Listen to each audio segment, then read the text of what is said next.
কিন্তু ওই রমজান মাসে 3 শ্রেণীর ব্যক্তিকে আল্লাহ ঘৃণার নজরে দেখেন।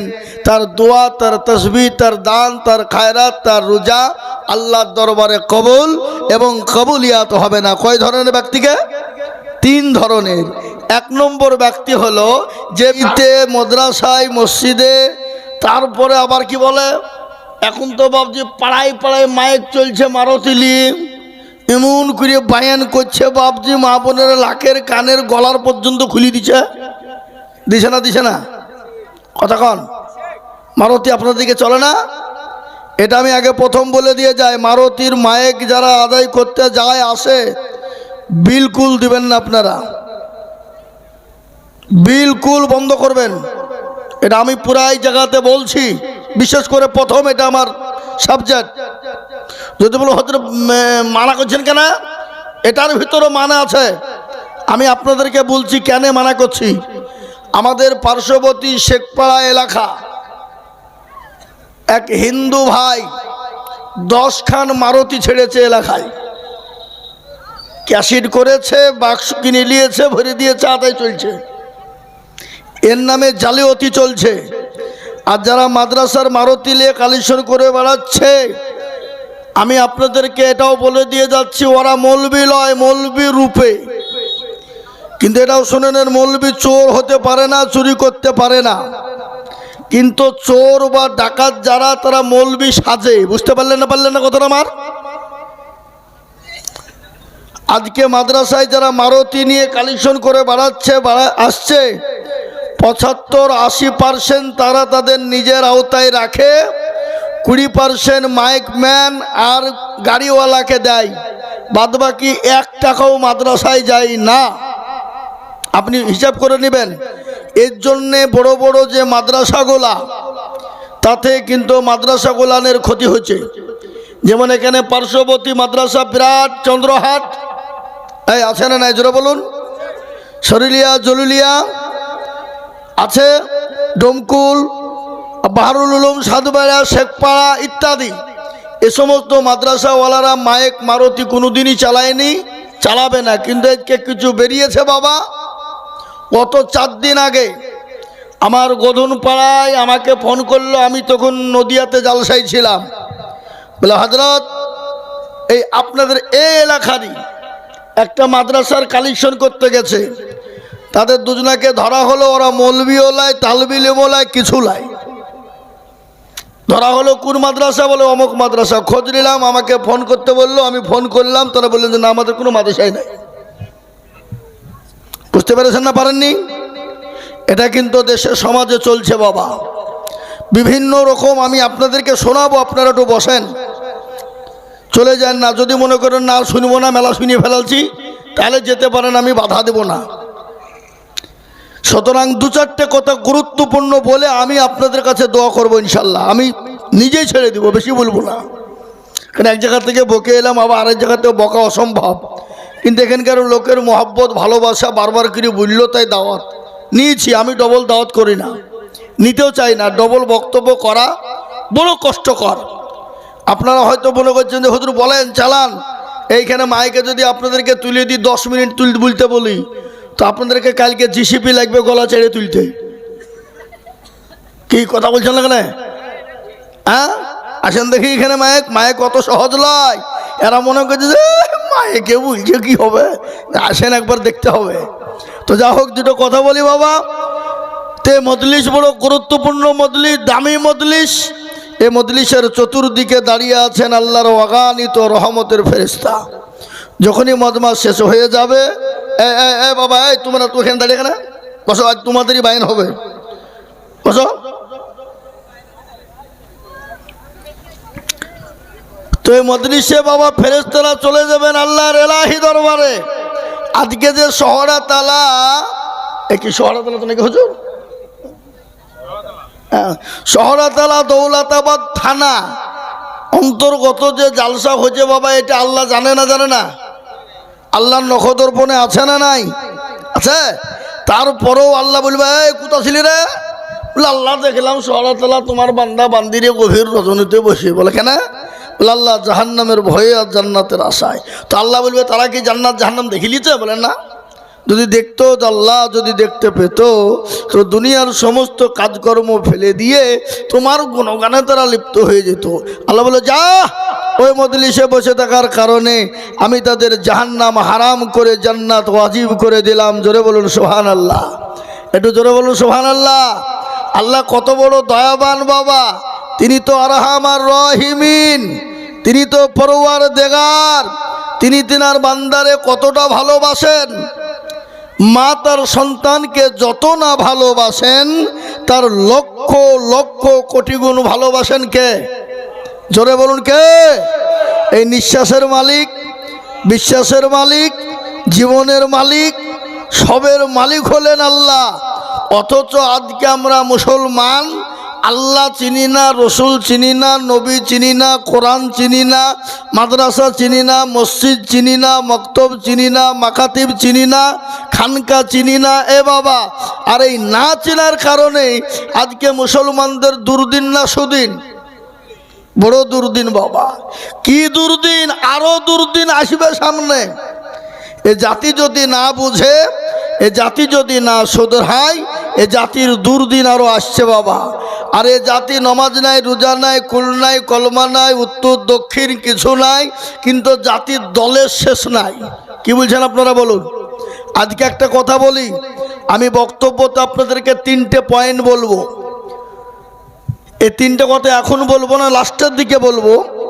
1 নম্বর, 2 নম্বর, যদি কাজ করেন আল্লাহর এই 2টো হুকুম যদি আপনি পালন করেন, জান্নাত আপনার জন্য ওয়াজিব, পৃথিবীর কেউ আপনাকে আটকাতে পারবে না। 2টো কাজ, 1, 2। 2 নম্বর, 1 নম্বর 2 নম্বর কাজ হলে আল্লাহর জান্নাতে চলে যাবেন, কেউ আটকাতে পারবে না। আর 3 নম্বরটা যখন আপনি করবেন আপনার জাহান্নাম কেউ ঠেকাতে পারবে না। কথাটা বুঝতে পারলেন কি বললাম আমি? 1, 2 করলে জান্নাত, আর 3 নম্বরটা করলে জাহান্নাম। এবার আপনারা মনে মনে করছেন যে হুজুরা বাকি বলছে রে, কম করলে জান্নাত আর বেশি করলে জাহান্নাম। হ্যাঁ, বেশি করলে জাহান্নাম আর কম করলে জান্নাত, একবারে সরাসরি কেউ ঠেকাতে পারবে না। এবার আপনারা মনে করবেন যে হুজুরের মেলা বক্তব্য শুনলাম হুজুরদের, কিন্তু এরকম নতুন বায়ান তো শুনিনি যে 2টো করলে জান্নাত আর 3টে হইলে জাহান্নাম। বলবো আমি আপনাদেরকে, সেটা কি সেটাও জানাবো। তো মোহতারাম, আজকে আমাদের ভিতরে দল আছে না নাই? কি দল? না না, সিপিএম, কংগ্রেস, ফরওয়ার্ড, কেশবী, তৃণমূল, কি বিজেপি টিজেপি ইত্যাদি এসব লয় বাবা। আজকে মুসলমানদের দল দেওবন্দি, বেরেলি, আদনগাছি, ফুরফুরা, হরহরিয়া, ললডাঙ্গা, পেয়ারডাঙ্গা, আলাদি, হানফি, সাফি, মালিকি, কুষ্টিগিরি, ছোট পীর, বড় পীর, হঠাৎ পীর, বালিশ পীর, ঢ্যাল পীর, কানা পীর, দাজ্জাল পীর, ন্যাংটা পীর, খিচুড়ি পীর, বাপে জামা খাইতে পীর। এরকম আছে না নাই? হ্যাঁ, কিন্তু নমাজ নাই, রোজা নাই, কুল নাই, কলমা নাই, উত্তর দক্ষিণ কিছু নাই। এরকম লোক আছে না নাই? কিন্তু মনে করছে যে পীরের দরবারে গেলি মনে হয় জান্নাত হয়ে যাবে, মনে হচ্ছে জান্নাতের বাপের বাড়ি, দরজা খুলবো আর ঢুকবো। এ বাবা, জান্নাত অত সহজ নয়। আপনি, আমি, সে, তিনি, মৌলবি, হাজি, গাজী, পাজি যা আছে, জান্নাত যেতে পারবে, যাবে, গ্যারেন্টি কারো আছে? আল্লাহ যতক্ষণ আপনার ওপরে করুণা না করবে, আল্লাহ যতক্ষণ পর্যন্ত আপনার ওপরে রাজি না হবে, আল্লাহ যতক্ষণ পর্যন্ত আপনার ওপরে খুশি না হবে, আপনি জান্নাত পেতেও পারেন, নাও পেতেও পারেন। আর আল্লাহ যদি খুশি হয়ে যায় তো আপনার জন্য জান্নাত ওয়াজিব হবে না? হবে না? জোরে বলুন। কিন্তু আল্লাহর হুকুম তো পালন করতে হবে। হ্যাঁ, তো আল্লাহর হুকুম কি? সব থেকে বড় হুকুম সেটা হলো নামাজ। আজকে আমাদের ভিতরে নামাজ নেই। এই যে সামনে রমজান মাস আসছে বাবা, আপনাদের দিকে আসছে না নাকি? আচ্ছা, এই রমজান মাসটা কত পবিত্র মাস।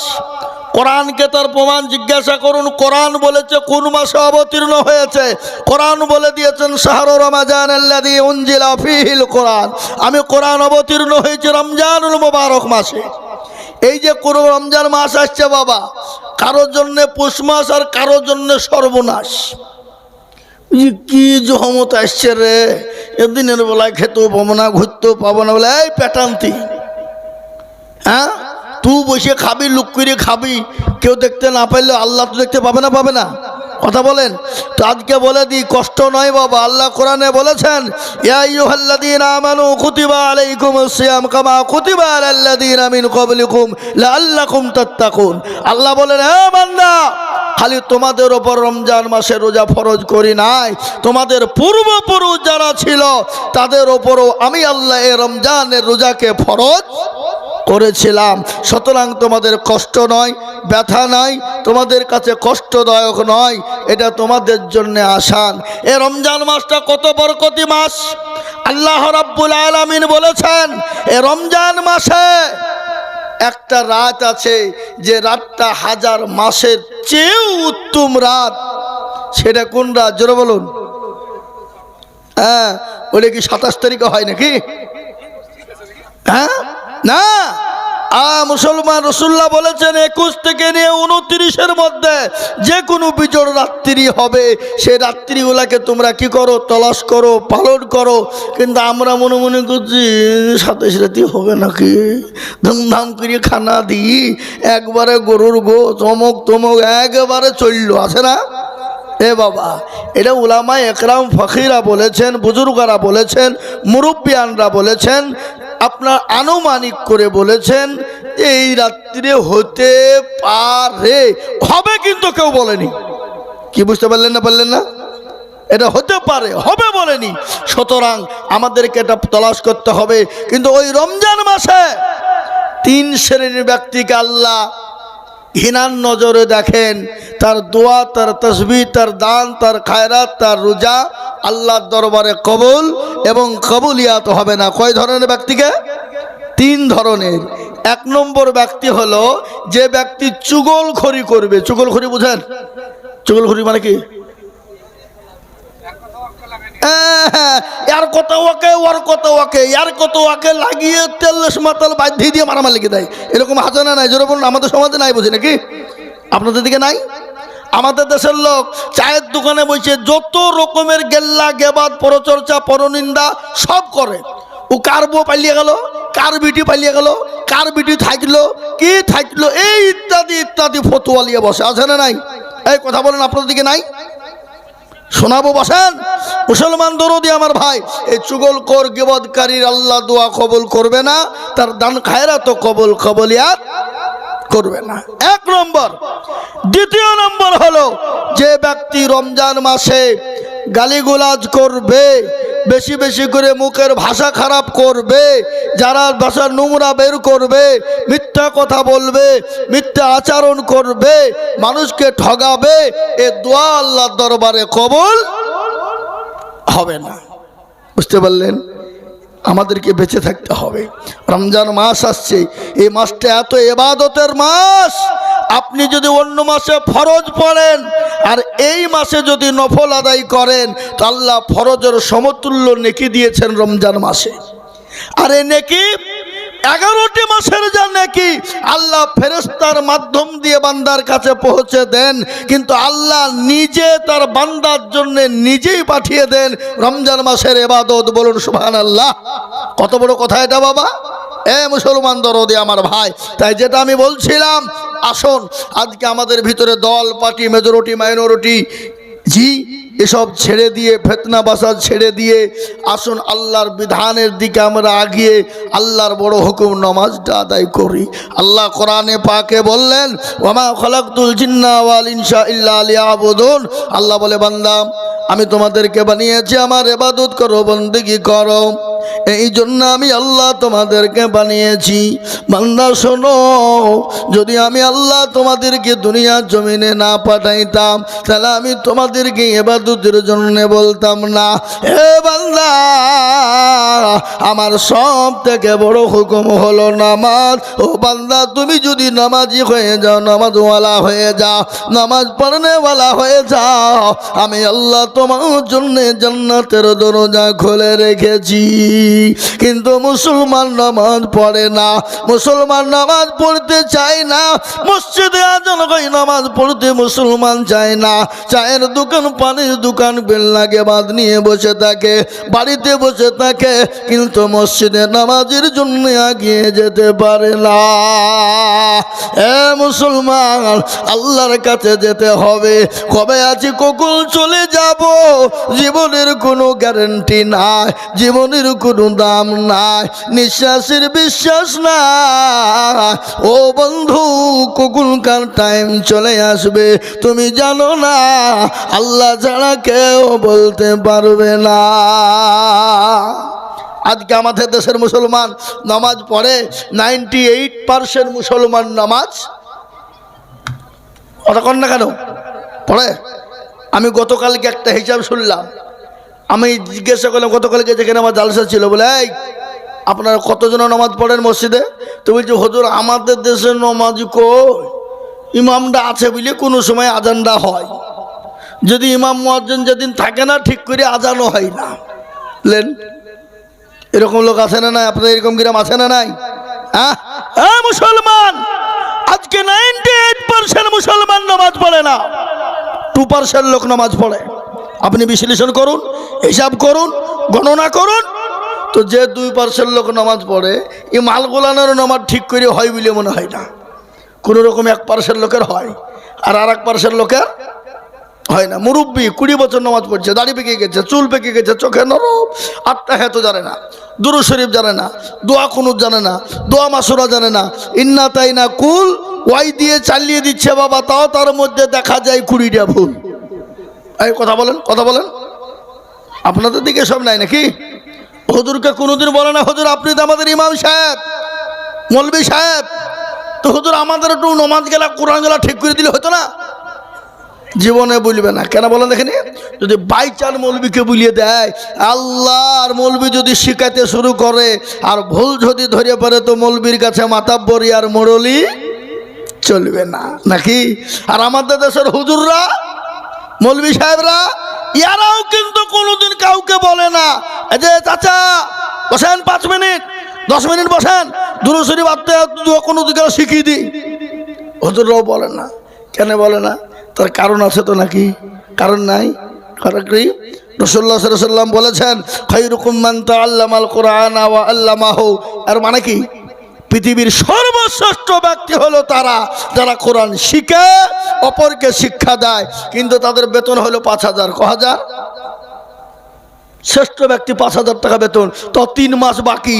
আর যারা স্কুল কলেজ ইউনিভার্সিটিতে পড়ে 50,000 60,000 80,000 1 লাখ বেতন, এ বাবা তারা ছেলেদেরকে কি পড়ায়? আট্টিমাটিম টিম তারা মারতে পারে ডিম, তাদের খাড়া দুটো সিং, পাকা মিছে কথা। 1 তারিখে বেতন ঢুকে যায়। আর মৌলবী পৃথিবীর শ্রেষ্ঠ ব্যক্তি 5,000 টাকা বেতন, তারপর 3 মাস বাকি। মৌলবী যদি চাইতে বলি লোভ কত রে, এই এরকম লোক আছে না? জোরে বলুন। হ্যাঁ, খালি টাকা টাকা টাকা টাকা টাকা। এ বাবা সেক্রেটারি বলছে হুজুর একটু দোয়া করবে। বলে কেন দোয়া? কিসের দোয়া গো? বলে আমার ছেলে যেন চাকরি পায়। আরে হুজুর হাত তুলিস, আল্লাহুম্মা আমিন রব্বানা জালামনা, আল্লাহ সেক্রেটারি বেটা যদি চাকরি পেয়ে যায়, আল্লাহ বেতনটা জানে আমার সমান হয়ে যায়। সেক্রেটারি বলছি কি দোয়া হলো? বলে কেন আমার যদি 5,000 টাকায় চলে, তো তোমার বেটা চলবে না কেন হে সেক্রেটারি? হ্যাঁ এ মুসলমান, নিজের বেলায় 14 আনা আর মৌলবীর বেলা তো আদানা, ঠিক না বেঠিক? এরকম লোক আছে না? জোরে বলুন, কথা বলেন, কথা বলেন। আবার আমাদের দেশের গণ্যমান্য ব্যক্তি কারা? ওর ভিতরে যা আছে সব আছে। মদ, গাঁজা, চুল্লু, হিরোইন খোর, লটারি খোর, জিয়া খোর, কি বলে আবার জেনা খোর, ব্যভিচার, সুদ, ঘুষ, মদ সব আছে। সে আবার দেশের সব থেকে বড় জ্ঞানী গুণী মানুষ। কি বলছেন আপনারা বলুন? কিন্তু মাল আছে। কিন্তু একজন মৌলভী সাহেব বুদ্ধিজীবী জ্ঞানী, হ্যাঁ আলেম, কিন্তু মাল নাই, পয়সা নাই, ওর কিন্তু সমাজে কোনো মূল্য নাই। কি বুঝছেন আপনারা বলুন? সমাজে দাম আছে ওর। কিন্তু একজন মদ কর, গাঁজা কর, চুল্লু কর, হেরোইন কর, সব ওর ভিতরে ভরা আছে। কিন্তু ও যদি দুটো কথা বলে, গ্রামের লোক কান পেতে চুপ করে শুনি, ওর কথার উপরে ভোট মারে। আর মৌলভী কিছু নাই, তার জন্য বিরোধিতা। তার ঘটনা আজকে এটা আমি আপনাদেরকে বলে যাই। আজকে এটা ঘটেছে। এটা আমি বলতাম না, বলতে চাইওনি, কিন্তু আজকে এটা বললাম। খুব দুঃখ, খুব আফসোস, আমাদের দেশে, আমাদের মুর্শিদাবাদ জেলায় একটা দল নতুন ঘোষণা করেছেন। একটা কোন শ্রেণী ব্যক্তি, জানেন তো না জানেন না, নতুন পার্টি ঘোষণা করেছে। আমি নাম করছি না, জি। আজকে তিনি এমন একটা কথা বলেছে, বেদনাদায়ক, কষ্টদায়ক। আমরা খুব ব্যথিত, খুব ব্যথা পেয়েছি। আমি আজকেও বলে এলাম, পলাশির ওই গোবিন্দপুরে জালসাতেও বলে এলাম, প্রচুর মানুষ ছিল। এখানে কি লোক, আর 20 গুণ লোক ছিল, যার লোকের দেখা পাওয়া ছিল না। ওখানেও বলে এলাম, জি। আজকে আপনারা কি মনে করেন পৃথিবীর ভিতরে? কোরআনকে জিজ্ঞাসা করুন, এখানে হুজুর বসে আছে, জিজ্ঞাসা করুন তো, পৃথিবীর ভিতরে যদি আল্লাহকে কেউ ভয় করে, আল্লাহকে মানত্ব দেয়, আল্লাহর দিনকে যদি কেউ ভালোভাবে আঁকড়ে ধরে, আল্লাহর দিনকে বুকের সঙ্গে চেপে ধরে রাখে, একমাত্র তারা হলো আলেম সম্প্রদায়, উলামা সম্প্রদায়। তার কোরআন তার প্রমাণ দিয়েছে। কিন্তু কোরআনে মাস্টার, ডাক্তার, নেতা, মন্ত্রী, এমএলএ, এমপি কারো কথা আল্লাহ কোরআনে দেন নাই। কিন্তু আল্লাহ কোরআনে বললেন কি, ইন্নামা ইয়াখশাল্লাহা মিন ইবাদিহিল উলামা। পৃথিবীতে যদি আল্লাহকে কেউ ভয় করে, তারা হলো আলেম, তারা হলো উলামা, তারা হলো মৌলবী সম্প্রদায়। তারা, এটা আল্লাহর কোরআন, কোরআনে বলেছে। এ বাবা, কোরআনে কত সত্য না মিথ্যা, জোরে বলুন। কতটুকু সত্য? গোটাটাই সত্য। কেন? আর এই কোরআন নিয়ে গোটা পৃথিবী তোলপাড় চলছে। আজকে বিভিন্ন রকমের যত জাতি আছে, সমস্ত জাতি চাইছে কোরআনকে উঠাতে হবে। কিন্তু কোরআনকে উঠানো যাবে? কথা বলেন। সেদিন 19শে জানুয়ারি আমি জালসায় যাচ্ছিলাম, তমলুক, মেদিনীপুর জেলা, ওই কোলাঘাটের কাছে আমি বসা, চায়ের দোকানে একটা স্টলে বসে আছি, চা খাবো। আমাকে একজন প্রশ্ন করছেন, হাজরাত একটা কথা বলবো, আপনি যদি কিছু মনে না নেন। আমি বললো, কেন মনে নেব? তুমি কি প্রশ্ন করবে করো, কিন্তু বেশি সময় দেব না, সীমিত টাইম। বলে, হ্যাঁ সীমিতর মধ্যে সারবো। বলে, আপনি হুজুর একটু উত্তরটা দেন দয়া করে, বুঝে আসছে না আমার। আজকে রাত্রিতে শুয়ে শুয়ে আমি খুব কেঁদেছি। বললো, তুমি কাঁদলে কেন? বলে, আজকে গোটা বিশ্বের দিকে লক্ষ্য করে দেখলাম, যত পৃথিবীতে জাতি আছে, যত ধর্ম আছে, সমস্ত জাতি ধর্ম বর্ণ নির্বিশেষে একদিকে, আর অনলি ফর মুসলিমরা একদিকে। কেন? মুসলমানদের এত বিরোধী কেন? মুসলমানদের উপর এত দুশ্মনী কেন? ইসলামের উপর এত দুশ্মনী কেন? ইসলামের উপর এত বিরোধী কেন? মুসলমানদের উপর এত দুশ্মনী বিরোধী কেন? আমি বড় আফসোস, খুব কষ্ট পেয়েছি। আমি এটা অনেক দিন থেকে ভাবছিলাম, কিন্তু আজকে আমার বড় কান্না এসে গেছে। বলে, তাই তো? বলে, হ্যাঁ। বলে, কেন হুজুর একটু বলবেন? আমি বললাম, বাবু এটা বলতে গেলে তো বহু টাইমের প্রয়োজন, আমি তোমাকে সংক্ষিপ্ত একটু উদাহরণ দিই। আমি তাকে উদাহরণ দিয়ে বললাম, বাবু এই কোলাঘাটের বাজারে দুটো মসজিদ, দুটো ঘর আছে। কটা ঘর? দুটো। একটা 5 তলা বিল্ডিং, ফাঁকা ঘর, কিছু নাই, আসবাবপত্র নাই, কিচ্ছু নাই, খালি বিল্ডিং আছে 5 তলা। আর তারই পাশে একটা 2 তলা ঘর আছে। 2 তলা ঘর বোঝেন না? বুঝেন কি 2 তলা ঘর কোনটা? ওই 3 চাল দিয়ে করা। আগে তো আমাদের দিকে 7 তলা 5 তলা ঘর থাকতো নাকি? হ্যাঁ, এবং মানে একসঙ্গে ভাই ভাতিজা চাচা বসে বসে খাইতো, গল্প করতো, কি জীবন ছিল, তাই না? জোরে বলুন। আর এখন তো আপন আপন বাড়ি, মার্বেল, টাইলস, এসি লাগা, কি বুঝলেন? এখন তো সব নাই, মহাব্বত মানুষের সঙ্গে অন্তরতাও ভালোবাসাও আর নাই, অনেকটা দূরে সরে গেছে, ঠিক না বাড়ি? জোরে বলুন। তো আমি তাকে প্রশ্ন করলাম যে 5 তলা বিল্ডিংটা ভালো, পুরো ফাঁকা, কিচ্ছু নাই, আর ওই 2 তলা ঘরটাতে 20 কিলো সোনা আছে। ক কিলো? 20 কিলো। তো বলো তো, চোর বা ডাকাত যারা হবে, তারা ওই 5 তলা ঘরে চুরি করতে ঢুকবে, না যে ঘরে মাল আছে সেই ঘরে ঢুকবে? তো আমাকে বলছে, যে ঘরে মাল আছে সেই ঘরে ঢুকবে। বলে, তাই নাকি? তো বলে, হ্যাঁ। তাহলে শোনো, পৃথিবীর ভিতরে যত জাতি, যত ধর্ম আছে, যে জাতি ধর্মের কাছে যা নাই, সে মাল কিন্তু মুসলমানদের কাছে আছে। আর এই জন্য গোটা জাতি একদিকে, ধর্ম একদিকে, আর মুসলমানরা ওয়াল্লি ফর একদিকে। বলে হুজুর আমি তো বুঝতে পারলো না। বলে বুঝতে পারো নি? বলেন না। তাহলে শোনো, মুসলমানদের কাছে যেটা আছে গোটা বিশ্বের কোনো জাতি ধর্মের কাছে নাই। বলে হুজুর মুসলমানদের কাছে কি আছে? বলে মুসলমানদের কাছে যে জিনিসটা আছে, যে জিনিসটার দাম এত এত, আসমান জমিন তথা বিশ্বকে যদি একদিকে করা হয় আর ওই জিনিসটাকে যদি এক পাল্লায় করা হয়, ওই জিনিসটার ভারী পাল্লাটা ভারী হয়ে যাবে আর গোটা পৃথিবীর পাল্লাটা হালকা হয়ে যাবে। বলে তাও হুজুর বুঝতে পারলাম না। বলে সে জিনিসটার নাম কি জানো? সে জিনিসটার নাম হলো আল কোরআন। সে জিনিসটার নাম হলো কোরআনুল কারীম। যে জিনিসটার নাম হলো কোরআনুল মজিদ। যে জিনিসটার নাম হলো কোরআনুল হাকিম। যে জিনিসটার নাম হলো কোরআনুল জিকির। এটা যতদিন মুসলমানদের কাছে আছে গোটা পৃথিবী মুসলমানদের বিরোধী করবে। গোটা পৃথিবী মুসলমানদের, এটা কোন দিকে কি হয়ে গেল নাকি গো, দুশ্মনী করবে যতক্ষণ এই কোরআন আছে। আচ্ছা বলুন তো, এই কোরআনে কি নাই? কি বলেন? জুতো সেলাই থেকে নিয়ে একবারে চণ্ডী পাঠ পর্যন্ত আছে না নাই? জোরে বলুন। কিন্তু কোরআনকে আমরা মনে রাখি, এ কোরআনকে আমরা পড়ি। আজকে আপনারা এখানে জ্ঞানী গুণী বুদ্ধিজীবী অনেক আছেন, একটু বুকে হাত দিয়ে বলবেন আপনার, আমি আপনাদেরকে প্রশ্ন করছি, ছেলের পিছনে স্কুল কলেজ ইউনিভার্সিটিতে ছেলেকে পড়ানোর জন্যে প্রাইভেটের মাস্টার খুঁজি। বলে স্যার আমার ছেলেকে যত টাকা লাগে আমি দিতে রাজি, আপনি আমার ছেলেকে ভালো করে পড়ান, যা লাগবে দিতে রাজি আছি। কিন্তু আপনারা একটা লোক, শহরতলার লোক, বুকে হাত দিয়ে বলুন তো, হুজুরকে বলেছি যে হুজুর আপনাকে যত টাকা লাগে আমি দিতে প্রস্তুত রাজি, আপনি আমার ছেলেটাকে একটু কোরআনওয়ালা বানান। কোরআন শেখার জন্য বলেছি কোনোদিন? যত টাকা লাগে দেবো বলেছি কোনোদিন? বলেন। জীবনও বলিনি। মৌলবীর বেতন 5,000 টাকা।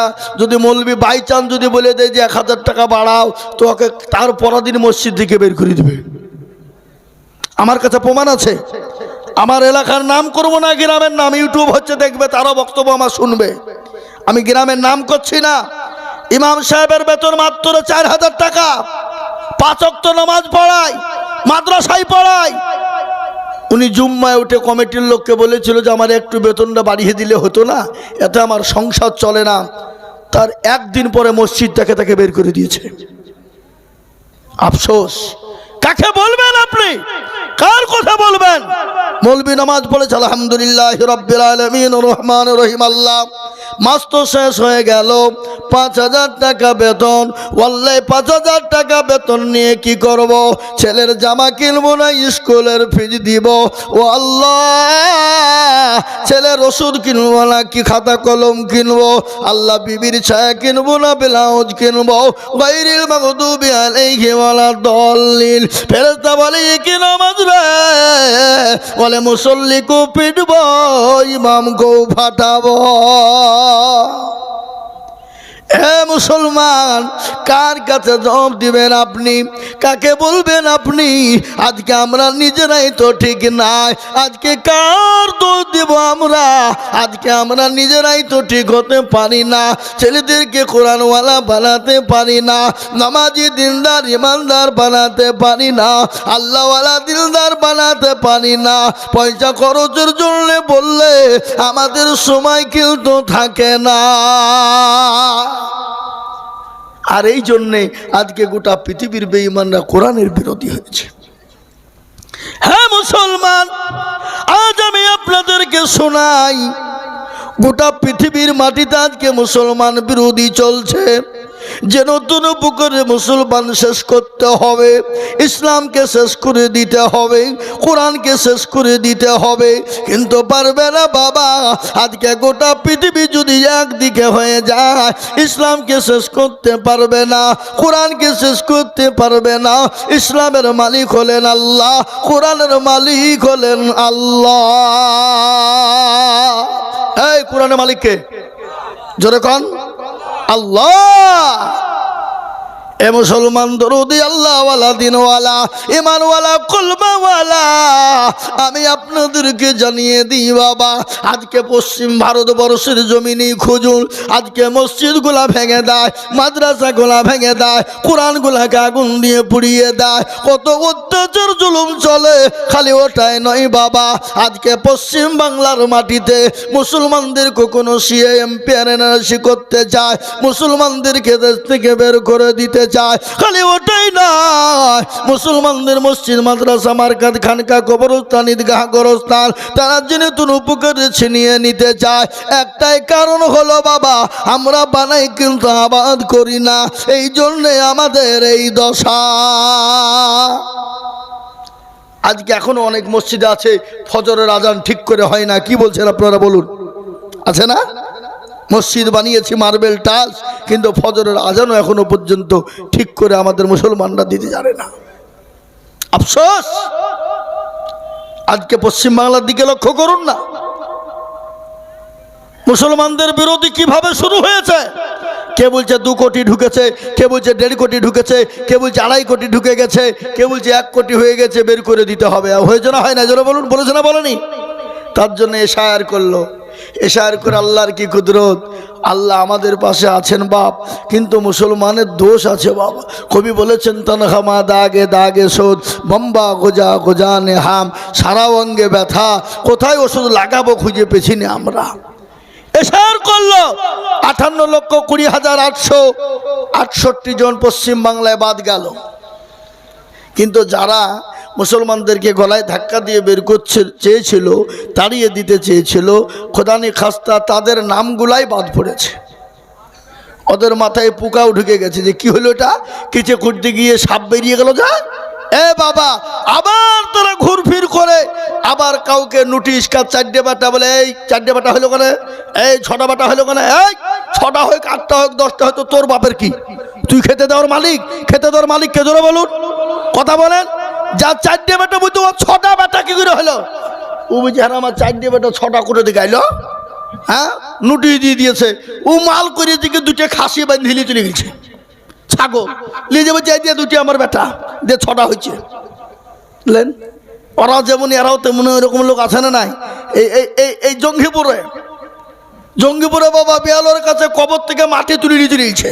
বুঝি এখানে কি ব্যাপার, মাটি কি হবে বলে, তোরা কাগজ বিশ্বাস করবি নি, তুই ইয়াল নিবি নি, ওয়াল নিবি নি, তো মাটি লিখেছি, ডিএনএ ভর ভরে চেক কর, আমরা কোথাকার মালতা লে।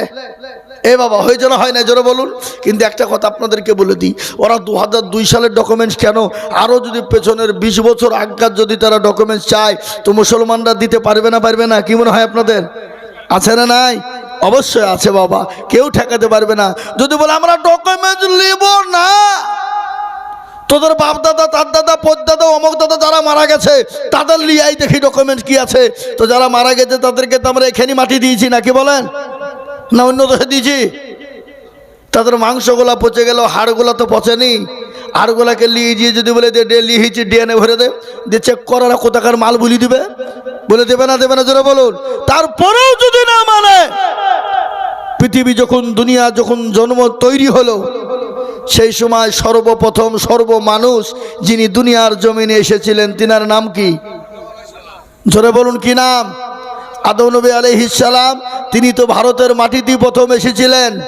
এ বাবা, ওয়ালাকাদ কাররামনা বানি আদম, এ মুসলমান, আমরা তিনারই তো আওলাদ। সুতরাং এর থেকে আর কি প্রমাণ নেবে? আর আমরা যদি বলে তোদের প্রমাণ দে, তোরা লিয়াই, তোদের বাপ দাদা, তার দাদা, পদ্দাদা আছে লিয়াই, ক্ষমতা আছে দেওয়ার? কথা বল আছে?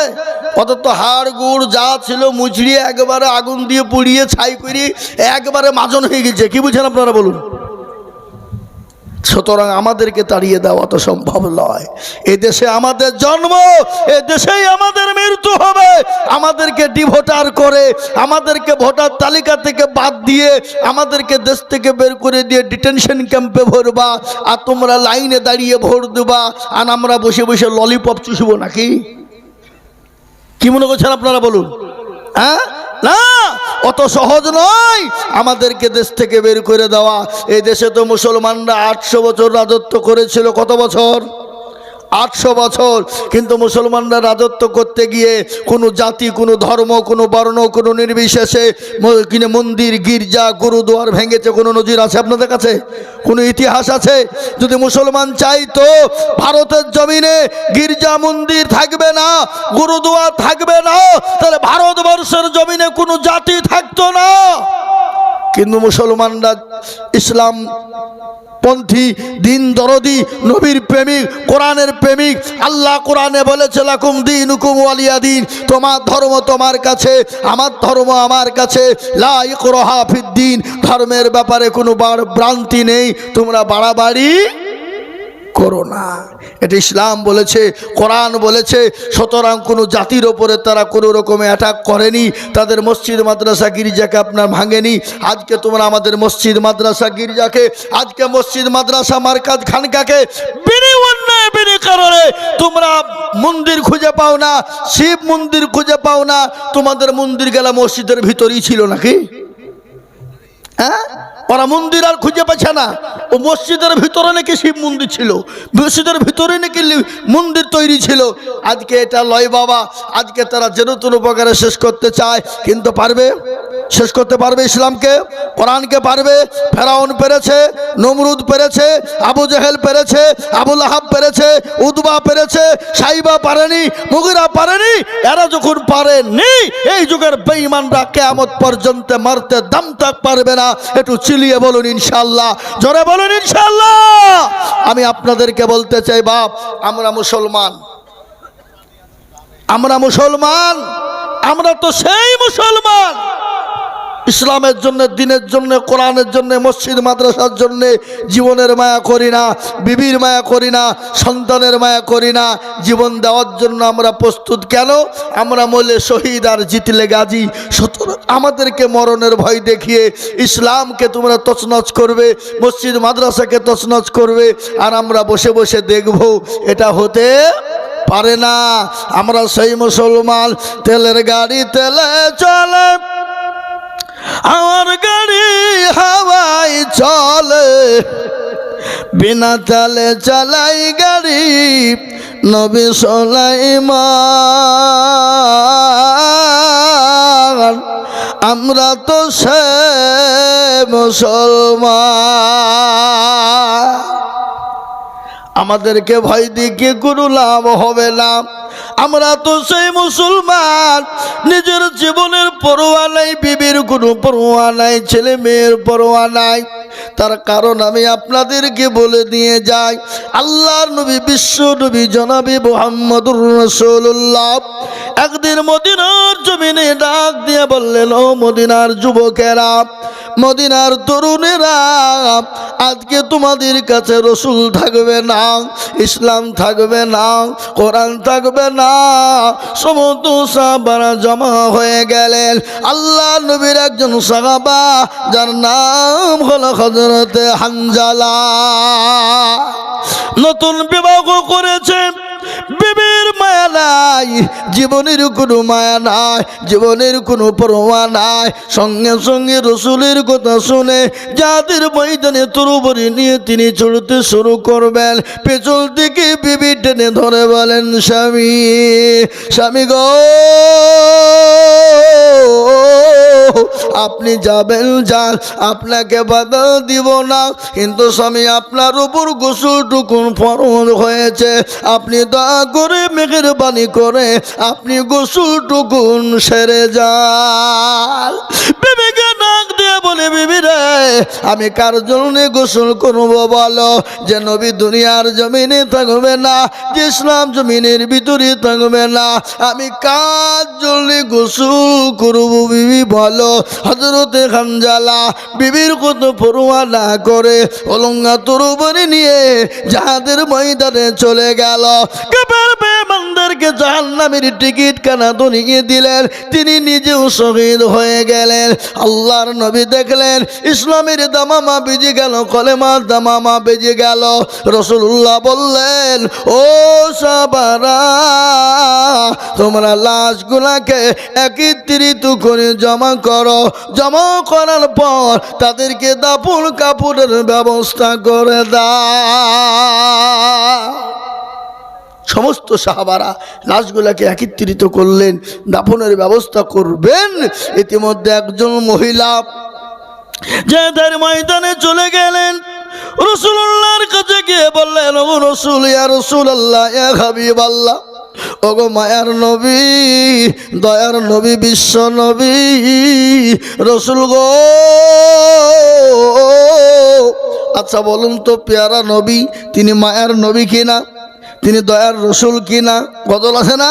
আল্লাহর নবী মায়া নবী গো, আপনি নবী আমার জীবনের জীবন। আল্লাহর নবী মায়া নবী গো, আপনি নবী আমার জীবনের জীবন। আপনি আমার জীবন সাথী, অন্ধকার কবরের বাতি, আপনি আমার জীবন সাথী, অন্ধকার কবরের বাতি, আপনি হইলেন নির্দুনিয়ার ধন। আল্লাহর নবী মায়া নবী গো, আপনি নবী আমার জীবনের জীবন।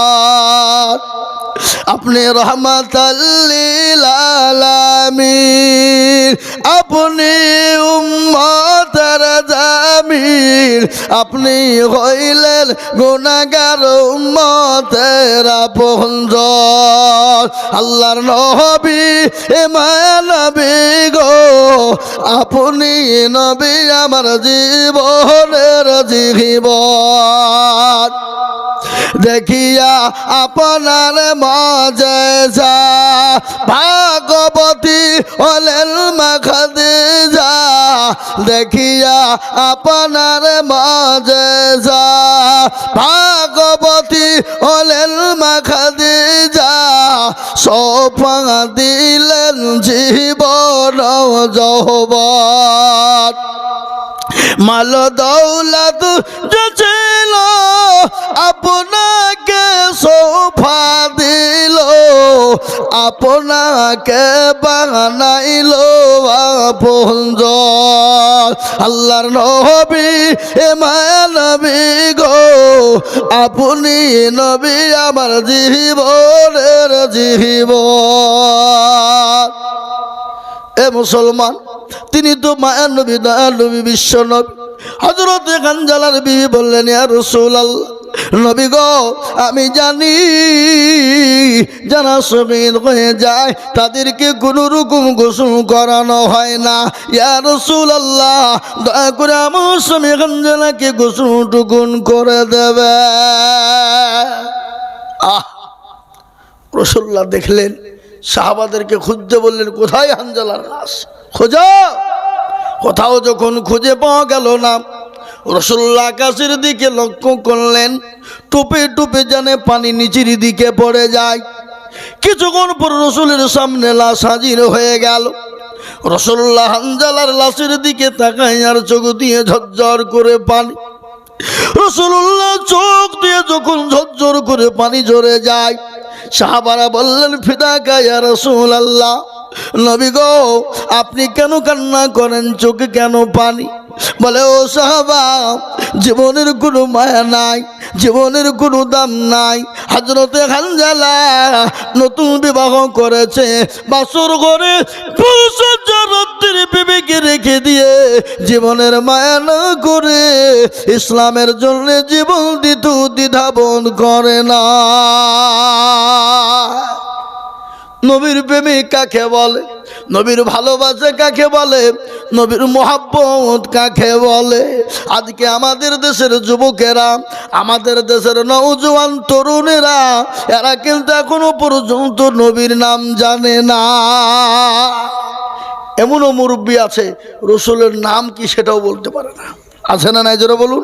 সেদিন আমি একটা দেখছিলাম কমেন্টে, একজনা জিজ্ঞাসা করবে যে তোকে ৫,০০০ টাকা পুরস্কার দেবে, এই আমাদের নবীর নাম কি বল। নবীর নাম আবার কি গো? বুঝে মুস্তফা। আর একজন বুঝে সাল্লাল্লাহু আলাইহি সাল্লাম। বললেন খেলা বুঝেন, ও নবীর নাম বলতে পারছে না। এরকম মুসলমান আছে না নাই জোরে বলুন? এই কথা বলেন না কেন, আছে না নাই? আমাদের দেশের যুবক রাত্রি 12টা 1টা 3টে পর্যন্ত মোবাইল চালায়, ফ্রি ফায়ার পাবজি গেম চালায়। আপনাদের দিকে সব চলে না নাকি? চলে? বেলা 8টা 9টা পর্যন্ত ঘুমায়, মাও কিছু বলে না, বাপও বলে না। কেন? মা বাপ তোরা নিজেই নামাজ পড়ে না, তো ছেলেরা পড়বে কি করিয়ে? ঠিক না বেটা, কি জোরে বলুন? আজকে আমাদের সমাজ, আমাদের ঘর, আমি নামাজ পড়ি তো আমার বিবি পড়ে না। বিবিকে নামাজ পড়তে বললে বিবি বলে হ্যাঁ তোমার কবরও তুমি যাবো, আমার কবর আমি যাবো। বিবি গেলাও হয়ে গেছে খারে জল্লাদ। এরকম বিবি আছে না নাই জোরে বলুন? হ্যাঁ, এই বিবির হাতে কে কে মার খেয়েছেন হাত তুলেন দেখি। কেউ তুলবে না। এ বাবা, মার খাইলেও তুলবে না। তুলবে? মানিজ্যতের ব্যাপার। হ্যাঁ, কিন্তু বিবিকে কে কে মারিয়েছেন বলেন, হাত তুলে দিবে। আছে, এরকম লোক আছে। আমি আপনাদেরকে বলি বাপ, আল্লাহওয়ালা, এই যে 14ই ফেব্রুয়ারি আসছে, আপনাদের দিকে আসছে কিনা জানি না। এরকম আজকে হুজুর কত তারিখ? 9 তারিখ। এই যে 14ই ফেব্রুয়ারি আসছে, আমাদের মুসলমানরা পালন করবে ভালোবাসা দিবস। কুত্তা কুত্তি যেমন ছুটে বেড়ায়, তা আমাদের দেশের যুবক আর যুবতীরা ছুটে বেড়াবে, ভালোবাসা দিবস পালন করবে। ইসলামে এটাকে হারাম বলে দিয়েছে, হারাম করেছে, নিষিদ্ধ করেছে। এটা হলো খ্রিস্টানদের কালচার। 1 এপ্রিল মুসলমানরা পালন করে, এটা খ্রিস্টানদের কালচার। এই যে 14ই ফেব্রুয়ারি ভালোবাসা দিবস, কিসের ভালোবাসা দিবস? যদি ভালোবাসা দিবসই হয় তো তুমি তোমার মাকে ভালোবাসো, তোমার বাপকে ভালোবাসো, নিজের বোনকে মহব্বত করো, বাজার থেকে কিছু নিয়ে এসে দাও, আনন্দ খুশি করো। প্রেমিক প্রেমিকাকে নিয়ে ছুটবে বাজারে, হারামখোর, লীলজ্জ, বেহায়া। এরকম সমাজে আমাদের ঘরে আছে না জোরে বলুন? মুসলমান এসবগুলা মুসলমানরা পালন করে। ছি ছি ছি ছি ছি ছি ছি ছি ছি, ইমান থাকতে পারে না। নিজের যুবক ছেলেদেরকে, মেয়েদেরকে পালন করার জন্য নিষেধ করবেন। এর না হলে যদি না করেন, কিয়ামতের দিবসে আল্লাহর আসামির কাঠ করে আপনাকে দাঁড় হতে হবে। আপনি ছেলে জন্ম দিয়েছেন, মেয়ে জন্ম দিয়েছেন, আর আপনার ছেলে মেয়ে 14ই ফেব্রুয়ারি ভালোবাসা দিবস পালন করবে, কুত্তা কুত্তির দিবস পালন করবে। এটা হতে পারে না, এটা হতে পারে না। এটা মুসলমানের ঘরের ছেলে করতে পারে না, এটা মুসলমানের ঘরের মেয়ে করতে পারে না। জি ভাই আমার, দরদ, ইসলাম দরদি, আল্লাহওয়ালা, দিনওয়ালা, ইমানওয়ালা, আমি বলবো মুসলমান আসুন নামাজি হই, দিনদার হই, কোরআনওয়ালা হই। রাসূলুল্লাহ সাল্লাল্লাহু আলাইহি ওয়াসাল্লাম যেদিন দুনিয়া থেকে বিদায় হয়ে যাবে, প্রচণ্ড বুকে যন্ত্রণা, আহা, মাথায় যন্ত্রণা, সহ্য হয় না। হযরতে জিবরিল আলাইহিস সালাম এলেন, এসে বললেন, ইয়া রাসূলুল্লাহ আপনি কেমন আছেন? বলে আমি মোটেও ভালো নাই। বলে জিবরাইল আমার প্রচণ্ড বুকে যন্ত্রণা, মাথায় যন্ত্রণা, আমি সহ্য করতে পারি না রে জিবরাইল। বলে ইয়া রাসূলুল্লাহ আমি একটা নতুন ফেরেশতা আজকে এনেছি গো নবী, যে ফেরেশতা জীবনেও কোনোদিন কারো কাছে অনুমতি নেই না। ইয়া রাসূলুল্লাহ আপনি যদি অনুমতি দেন আমি সেই ফেরেশতা আপনার কাছে আনবো। নবী বলেন, ও জিবরাইল আমি যদি অনুমতি না দিই তাহলে কি হবে? বলে, নবী গো আপনি যদি অনুমতি না দেন সে চলে যাবে। রাসূল বলে, না না তাকে আমার কাছে আসতে দাও। বিশ্ব নবী দয়ার নবীর কাছে চলে এলেন। হযরত আজরাইল আলাইহিস সালাম এসে সালাম দিলেন। রাসূলুল্লাহ সালামের উত্তরখানা দিলেন। বলে, ইয়া আখি আজরাইল বলো তুমি কেমন আছো? বলে, রাসূল আমি ভালো আছি। বলে, ইয়া রাসূলুল্লাহ আপনি কেমন আছেন? বলে, আমি মোটেও ভালো না, আমার প্রচণ্ড বুকে যন্ত্রণা, মাথায় বড় যন্ত্রণা। বলে, নবী গো আল্লাহ আমাকে আপনার কাছে পাঠিয়েছে। ইয়া রাসূলুল্লাহ আপনি যতদিন মন চায় আপনি দুনিয়ার জমিনে আপনি থেকে যান, কিন্তু ইয়া রাসূলুল্লাহ আপনি দুনিয়ায় যতদিন মন চায় আপনি থাকতে পারেন, কিন্তু আল্লাহ আপনার দিদারে পাগল হয়ে আছে। ওগো রাসূলুল্লাহ, আপনি যদি দুনিয়ায় থাকতে থেকে যান, যতদিন মন চাইবে আপনি থাকবেন, কিন্তু আল্লাহর দিদারে আপনার যাওয়াটা নাকি জরুরি। আল্লাহ নবী বললেন, আজরাইল, আমার দুনিয়ায় থাকার কোনো প্রয়োজন নেই, আমার আল্লাহর সঙ্গে দিদারে দেখা করাটাই বড় প্রয়োজন। বিশ্ব নবী দুনিয়া থেকে চলে যাবেন, বিবিদের কথা বলে নাই, লাতিদের কথা বলে নাই, মেয়েদের কথা বলে নাই, সাহাবাদের কথা বলে না, বারংবার একটাই কথা বললেন, ও আমার সাহাবারা নামাজ, ও আমার উম্মতিরা নামাজ, ও আমার সাহাবারা নামাজ, আইমা মালাকাত আইমানুকুম নামাজ, ও আমার সাহাবারা হলো সালাত। রাসূলুল্লাহ বারংবার নামাজের কথা বলে গেলেন। বিশ্ব নবীর জলটা কবুল করার জন্য আজরাইল আলাইহিস সালাম যখন বুকে হাতখানা দিলেন, রাসূলুল্লাহ দুই চোখের কোণ দিয়ে গড় গড় গড় গড় করে পানি ঝরে যায়। হযরতে আজরাইল বললেন, এ রাসূলুল্লাহ, আল্লাহ নবী বললেন, আজরাইল রে, আমার এত কষ্ট হয়, গোটা উহুদ পাহাড়টা আমি নবীর বুকের উপরে জানে বসে গেল। বলো আজরাইল, আমার উম্মতির নাকি কষ্ট হবে, আমার উম্মতি কি কষ্ট পাবে? রাসূলুল্লাহকে বললেন, নবী গো, আপনার উম্মতির কষ্ট হবে না। বলে কেন হবে না? ইয়া রাসূলুল্লাহ, ছোট বাচ্চাগুলা যেমন মায়ের কোলে স্তনে দুধ খেতে খেতে যেমন ঘুমিয়ে যায়, কোনো বুঝতে পারে না। ওগো রাসূলুল্লাহ, যারা আপনার উম্মতি হবে, যারা মুমিন মুমিনা হবে, যারা দিনদারিনী হবে, যারা কলমাওয়ালা নামাজি হবে, ইমানদার আল্লাহওয়ালা হবে, মসজিদমুখী দিনমুখী হবে, রাসূল গো, তাদের জান্নাত যখন কবুল করা হবে, তারা কোনো রকম ভাবে টের পাবে না। সেই মুসলমান আজ নামাজ পড়ে না। কেন নামাজ পড়বো না? সাহাবাদের বাড়িতে খাবার ছিল না, সাহাবাদের বাড়িতে অর্থ ছিল না, কিন্তু তোদের জীবনের কোনোদিন নামাজ কাজা ছিল না। আল্লাহ নবীর একজন সাহাবা, যার নাম হলো হযরতে তালহা, তিনি প্রতিদিন মসজিদে নববীতে নবীজির পিছনে নামাজ পড়তেন। প্রতিদিন নামাজ পড়ে মসজিদ থেকে বেরিয়ে যেতেন।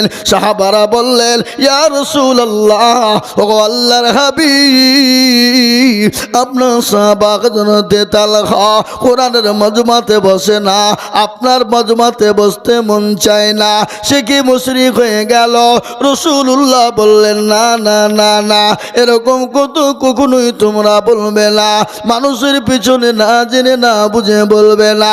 বিশ্ব নবী বললেন, ও সাহাবারা শোনো, এবার যখন আজান হয়ে যাবে, ফজরের নামাজ পড়তে আসবে, হযরতে তালহাকে তোমরা বসতে বলবে। বলে কেন? বলে রাসূলুল্লাহ তাকে বসতে বলেছে। ফজরের আজান হয়ে গেল, আজানটা দিলেন কে? হযরতে বিলাল হাবশী রাদিয়াল্লাহু তাআলা আনহু, তিনি যখন আজান দিলেন, সমস্ত সাহাবারা একে একে জমা হয়ে গেল। ওই বিলালের ঘটনা আমি আপনাদেরকে একটু বলি। হযরতে বিলাল তিনি কি ছিলেন? নবীজির 6,500 সাহাবা ছিল।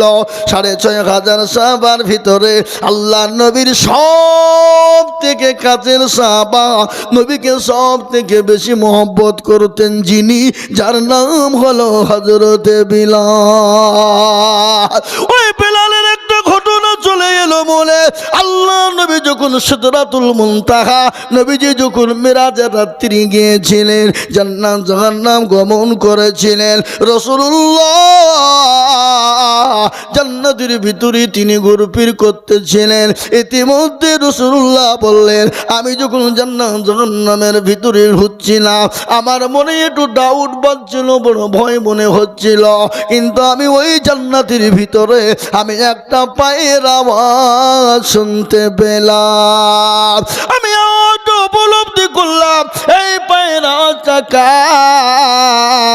এই পায়ের আড্ডা হলো হযরত বিলাল হাবশী রাদিয়াল্লাহু তাআলা আনহু। রাসূলুল্লাহ মিরাজ থেকে ফিরে এলেন, আসর পরে বিলালকে ডেকে বলেন, বিলাল রে, ও বিলাল, বলো তুমি কি এমন আমল করো? বলেন, নবী গো, আমি তো আপনার মূর্খ সাহাবা, আমার তো কোনো জ্ঞান না, আমার তো কোনো বুদ্ধি না। ইয়া রাসূলুল্লাহ, আমি কোনো আমল করতে পারি না। বলে, আবু বিলাল বলো বলো কি এমন তুমি আমল করো? আমি জান্নাতের ভিতরে যখন ঘুরতেছিলাম বিলাল গো, আমি তোমার পায়ের আওয়াজ ওই জান্নাতের ভিতরে দেখতে পেলাম। বলে, ইয়া রাসূলুল্লাহ, আমি বিলাল তো আমল করি না। রাসূলুল্লাহ, আমল যখন ওযু চলে যেত আমি সঙ্গে সঙ্গে বিলাল আমি ওযু করে নিতাম, আর ওযু করার সঙ্গে সঙ্গে ওযুর 2 রাকাত নামাজ আদায় করতাম। নবী বলে, ও বিলাল, এ আমল তুমি ছেড়ে দিও না, যতদিন বাঁচবা এ আমলটা তুমি ধরে রাখবা। ওই বিলালের ঘটনা, বিলালের উপর এত অত্যাচার হয়েছিল, এত অত্যাচার হয়েছিল, রাসূলের জীবনে রাসূলকে সব থেকে বেশি ভালোবাসতেন। হাদিসের মধ্যে নবী বলেছেন, লা ইউমিনু আহাদুকুম হাত্তা কুনা আহাব্বা ইলাইহি মিন ওয়ালিদিহি ওয়া ওয়ালাদিহি ওয়ান নাসি আজমাইন। তুমি অতক্ষণ পর্যন্ত মুমিন হবা না, মুত্তাকিন হবা না, পরহেজগার হবা না, যতক্ষণ নিজের জীবনের থেকে, বিবি বাচ্চা থেকে আল্লাহ তার রাসূলকে না ভালোবাসবা, ততক্ষণ তুমি মুমিন হতে পারবা না। হযরত বিলাল নবীকে কতটা ভালোবাসতেন একটু শুনিয়ে দিই আপনাদের, তারপরে নামাজের দিকে যাচ্ছি বাবা।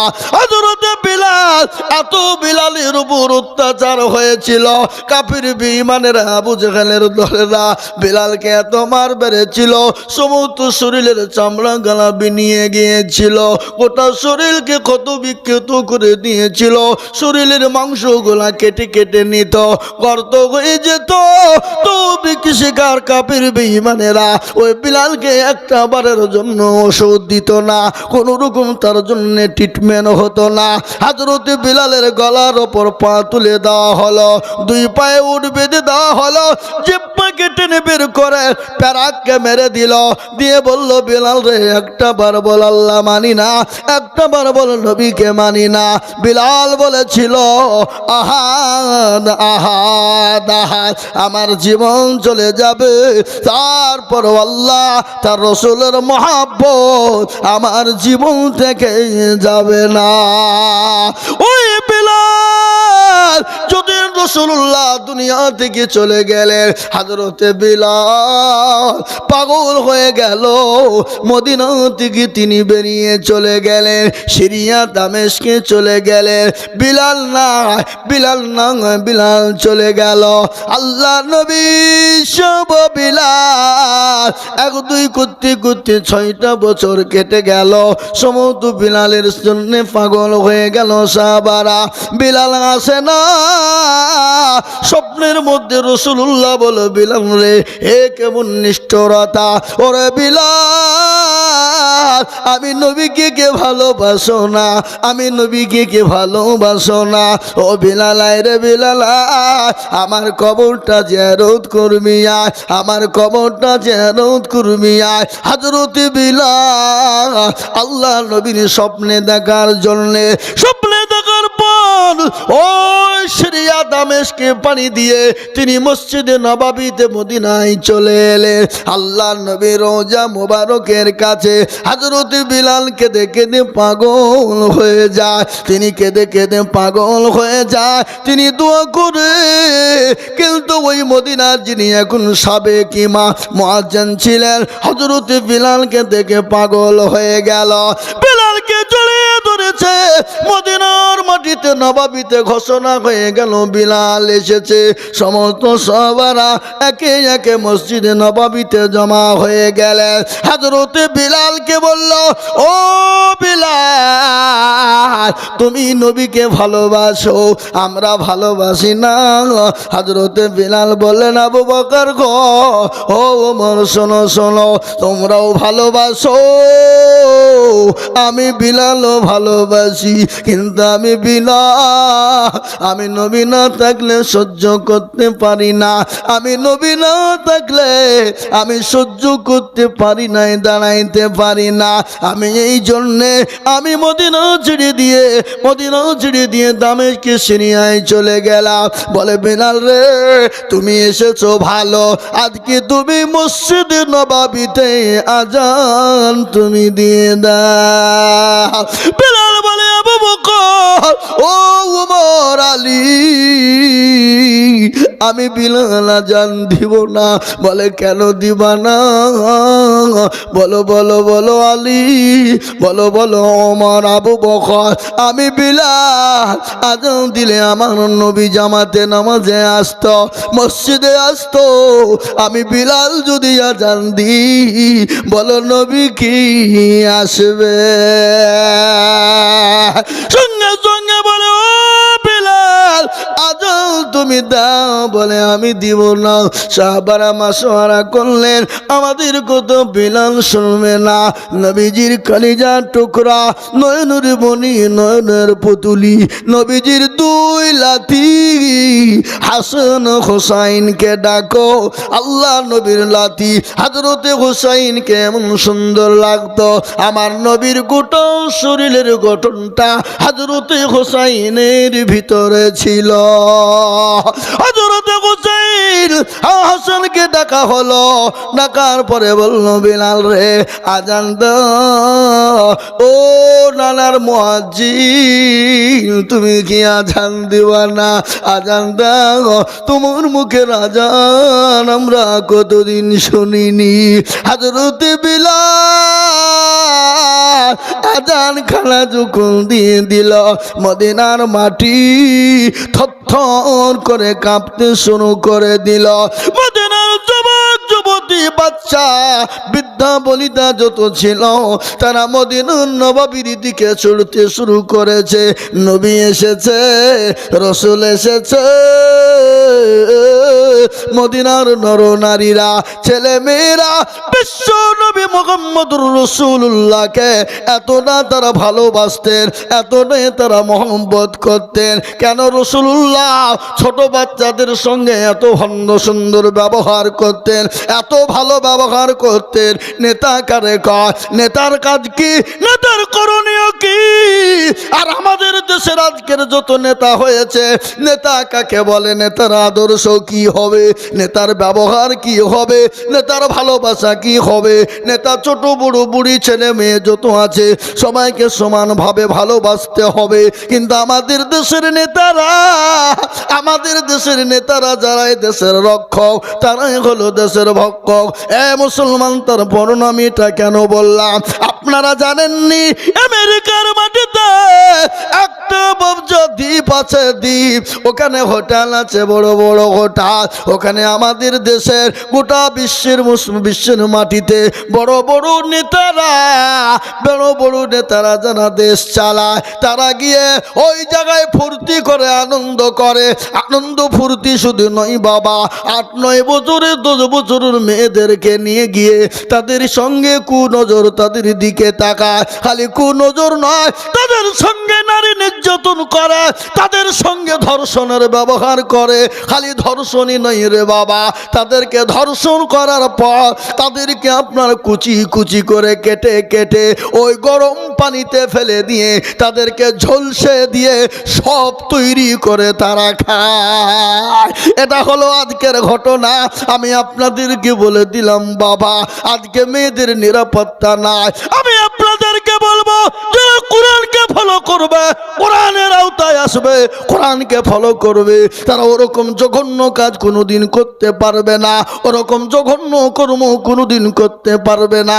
আবার আমি খবর শুনলাম যে মেয়েদের সঙ্গে যৌন নির্যাতন হতো, যে মেয়েদের সঙ্গে যৌন নির্যাতনের পরে ওই বাচ্চা, ওই মেয়েগুলাকে ঘরের ভিতরে ভরে রাখতো, তাদের পেটে বাচ্চা আসতো, ওই মেয়েগুলার পেটগুলাকে চিরে দিত।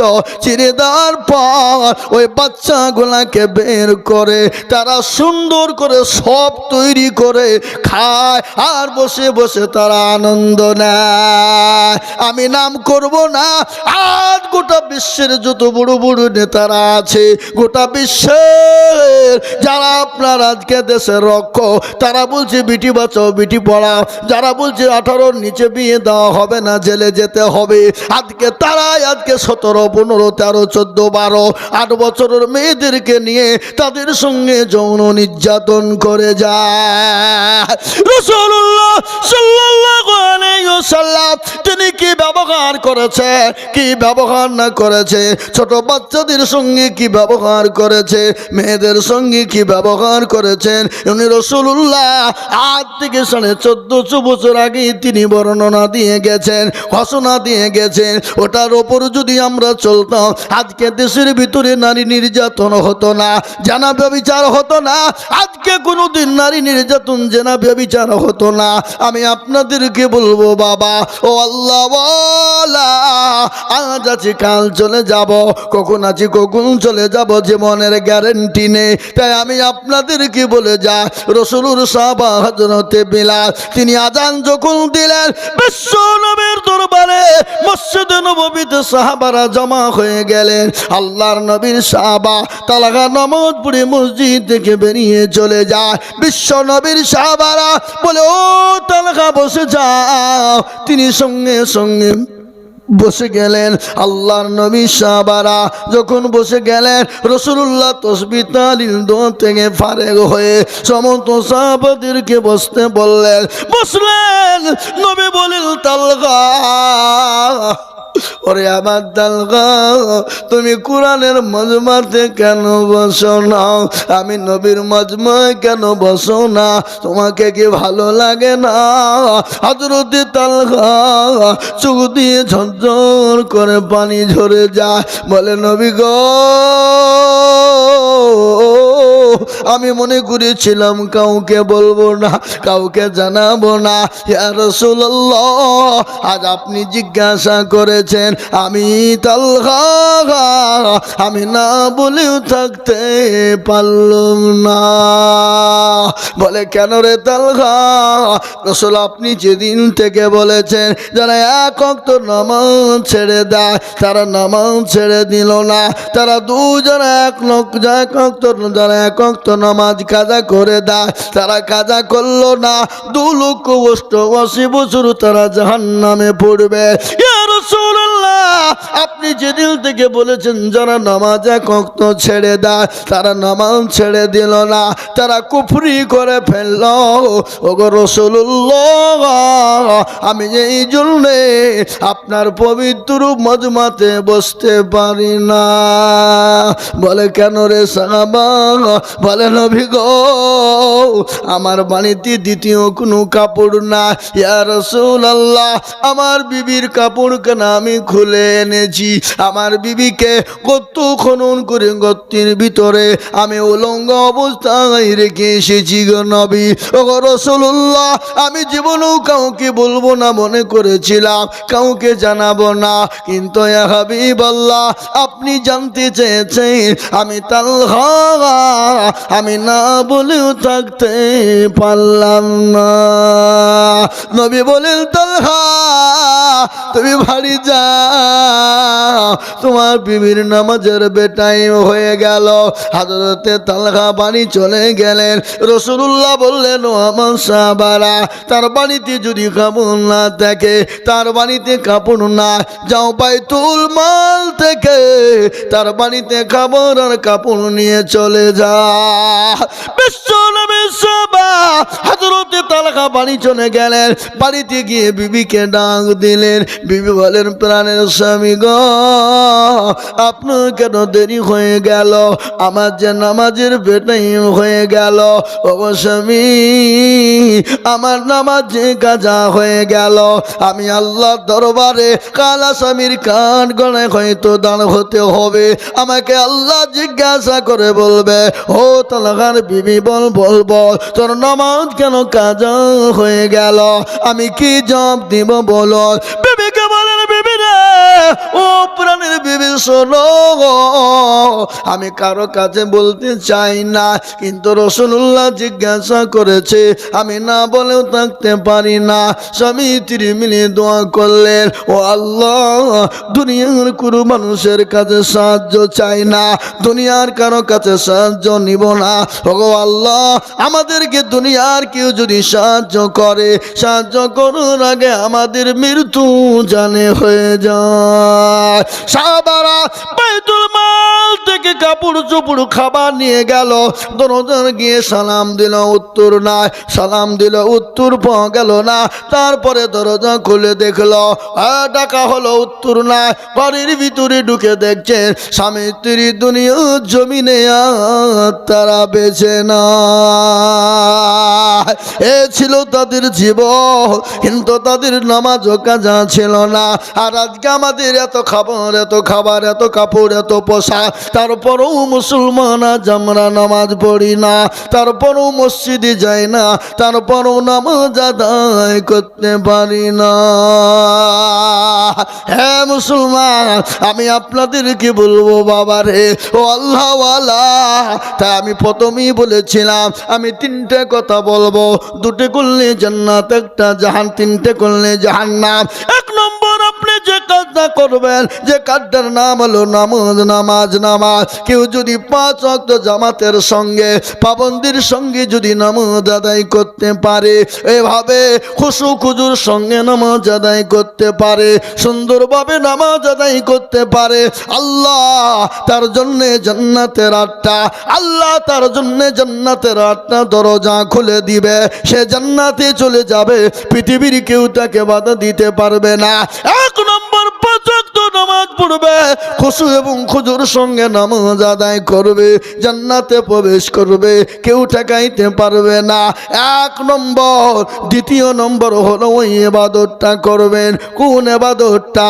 আমার পূর্বে মাওলানা জয়নুল আবেদিন তিনি কথার দ্বারাই বুঝিয়ে দিয়ে গেছেন। কি বলেছেন জানে?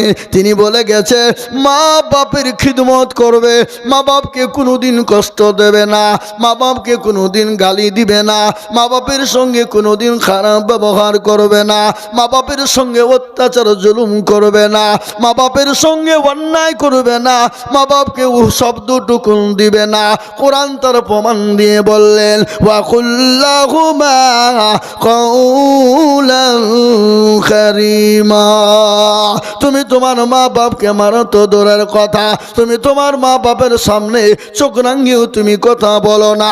আজ আমি বলে দিই, আজকে বিবির জন্যে মা পর হয়ে যায়, বিবির জন্যে বাপ পর হয়ে যায়, মা বিবির জন্যে পর হয়ে যায়, বিবির জন্যে মা বাপকে পার করে দেয়। সুন্দর বিবিকে পেয়ে গিয়ে হয়তো বউ পালিয়ে যাবে, বউ আর পাওয়া যাবে না, বিবি পালিয়ে গেলে বিবি পাওয়া যাবে না। এ মুসলমান, আপনি যদি মরদ হন, বিবিকে বলবেন, বিবি রে, তুমি আমার আগে না, আমার মা বাপ হলো আমার আগে। আমার মা বাপকে যদি ভালো না বাসতে পারো, আমার মা বাপকে যদি তুমি ভালো না বাসতে পারো, তোমার মতন বিবির আমার কোনো প্রয়োজন নাই। মুসলমান, 2 নম্বর হলো মা বাপকে ভালোবাসা দেবেন, মহব্বত করবেন, মা বাপকে কোনোদিন দুঃখ কষ্ট দেবেন না। আল্লাহু আকবার। মা বাপের দোয়াতে আপনার জন্য জান্নাতের দরজা খুলে যাবে। 2 নম্বর দুটো কাজ আপনি করবেন। 3 নম্বর কাজটা আপনি জীবনেও কোনোদিন করবেন না। কোন কাজটা করবেন না? ইন্নাকা লাগালা, আল্লাহ কোরআনে বললেন, ইন্নাকা লা, কোরআনে ভুলে এলাম না, শিরকুল আযীম। হুজুর কি আছে একটা, ইন্না শিরকা লা যুলমুল আযীম। মুসলমান দরদি, শিরক করবেন না যতদিন দুনিয়ার জমিনে বেঁচে থাকবেন, যতদিন বেঁচে থাকবেন খবরদার শিরিক করবেন না। শিরিক যদি করে, আল্লাহর সঙ্গে যদি শিরিক হয়ে যায়, আপনি নামাজ, রোজা, হজ, যাকাত, ইবাদত যতই করুন না কেন, আপনি আল্লাহর জান্নাত যেতে কিন্তু পারবেন না। সব থেকে বড় গুনাহ হলো ইন্না শিরকা লা যুলমুল আযীম। সব থেকে বড় গুনাহ হলো শিরকের গুনাহ। শিরকের গুনাহ আল্লাহ সব গুনাহ ক্ষমা করবেন, কিন্তু শিরকের গুনাহ ক্ষমা হবে না। আপনাদের দেশের লোক শিরক করে না নাকি? শিরক করে না? আলহামদুলিল্লাহ। সব থেকে বড় গুনাহ শিরক কাকে বলে? 8-10 বছর বিয়ে হয়েছে, বাচ্চা হয়নি, তালতলা বেলতলা গাছতলা মেহেদিতলা হরহরি লালডাঙ্গা পিয়ারডাঙ্গা আলহাদি হানপি সাপি মালিকি ছোট পীর বড় পীরের দরবারে গিয়ে বলছে মেরে খাজা গোদ মে এক লড়কা বানা দো। আল্লাহ বলছে তোকেও ফাটাবো, খাজাকেও ফাটাবো। এই সন্তান দর মালিককে জোরে কন, সন্তান দর মালিক হলেন আল্লাহ। কোরআনে আল্লাহ রব্বুল ইজ্জাত বলে দিলেন, সুন্দর করে আল্লাহ বলেছেন। আল্লাহ বললেন আমি কাউকে বেটা দিই তো বিটি দিই না, কাউকে বিটি দিই তো বেটা দিই না, কাউকে বেটাও দিই বিটিও দিই, কাউকে কিছুই দিই না। ইন্নাল্লাহা আলা কুল্লি শাইইন কাদির। আল্লাহ বললেন আমি সর্বশক্তিমান, আমি যাকে মন চায় বেটা দিই বিটিও দিই, আবার যাকে চাই আমি বেটাও দিই না বিটিও দিই না, আবার কিছুই দিই না। এটা আমি আল্লাহ, আমার কুদরত। এই বাবা মুসলমানরা শিরক করে। এই বাঁকুড়া জেলা, নাম শুনেছেন আপনারা? আমি 3 দিন জালসায় ছিলাম। ওখানে এক সাধু বাবা বসে আছে, হুজুর বুঝলেন? সে কোন সাধু গোয়া? মাথায় জট, দাড়িতে জট, গায়ে ছালার চট, মুচার দাড়ি এক জায়গায়। আমি বলছি আল্লাহ, এ মাল যদি দই খাই তো দই ঢোকে কোন দিক দিয়ে? এ তো মুখ ছেড়ে থাকতে হবে নাকি? ওখানে মুসলমানের মেয়েরা নামাজ নাই, রোজা নাই, কুল নাই, কলমা নাই, উত্তর দক্ষিণ কিছু নাই। ওখানে গিয়ে বাবা সেজদা দেয়, আর পাশেই আছে পুকুর। পুকুর বুঝেন না? এই পুকুরে ডুব দিছে, কি ব্যাপার? বলে হুজুর আপনি জানেন না, যাদের বিয়ে হয়েছে বাচ্চা হয়নি তারা ওই পুকুরে ডুব দিলি বাচ্চা হবে। বলো কি? বলে হ্যাঁ, পুকুরে যে ডুব দিবে তারই বাচ্চা হয়ে যাবে। বলে হ্যাঁ।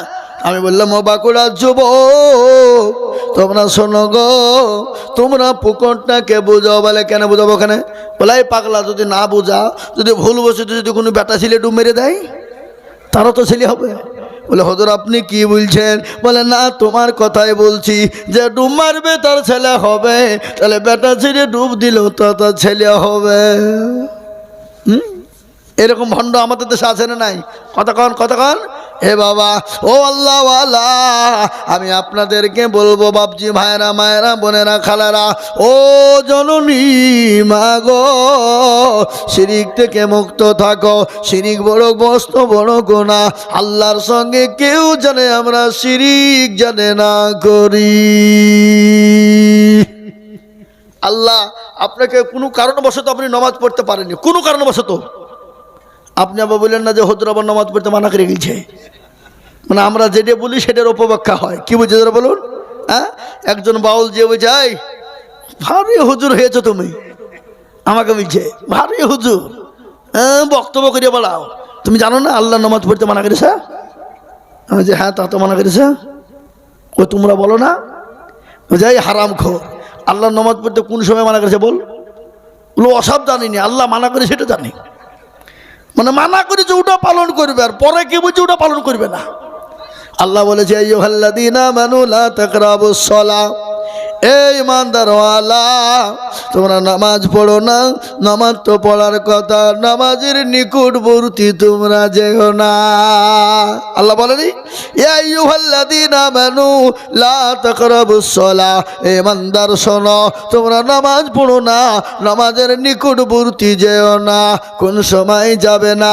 ওয়া আনতুমুস সুকারা, ওই সময় তুমি যাবা না যে সময়তে তুমি নেশাগ্রস্ত হয়ে থাকবে।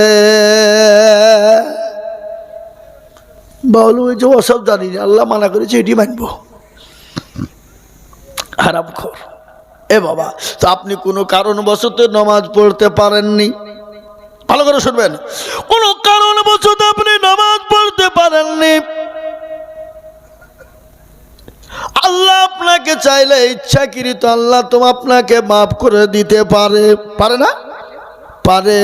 আপনি এই যে রমজান মাস আসছে, কোনো কারণবশত আপনি রোজা করতে পারলেন না, আল্লাহ ইচ্ছা করলে আপনাকে ক্ষমা করে দিতে পারে, মাফ করে দিতে পারে, কিন্তু আল্লাহর সঙ্গে যদি কেউ শিরিক করে আল্লাহ কোনোদিন তাকে ক্ষমা করবে না।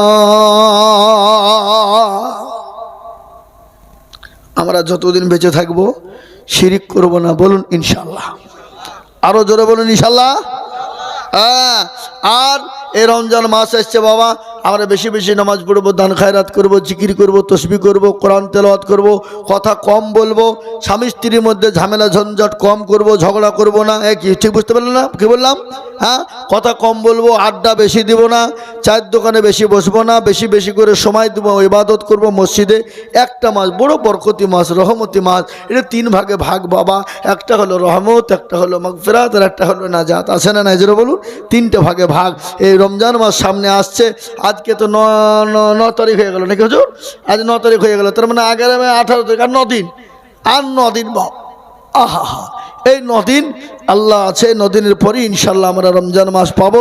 কিন্তু অনেক দিন বাবা, অনেকজন বলছে হ্যাঁ বাবার ভাত নেই, শুকাবো নাকি? এই হারাম কর, তোর বাবার ভাত নেই, তোকে কে শুকাইতে বলছে? তুই খাগা নাকি?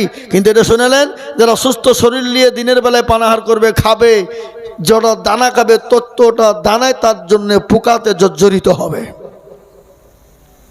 বুঝতে পারলেন?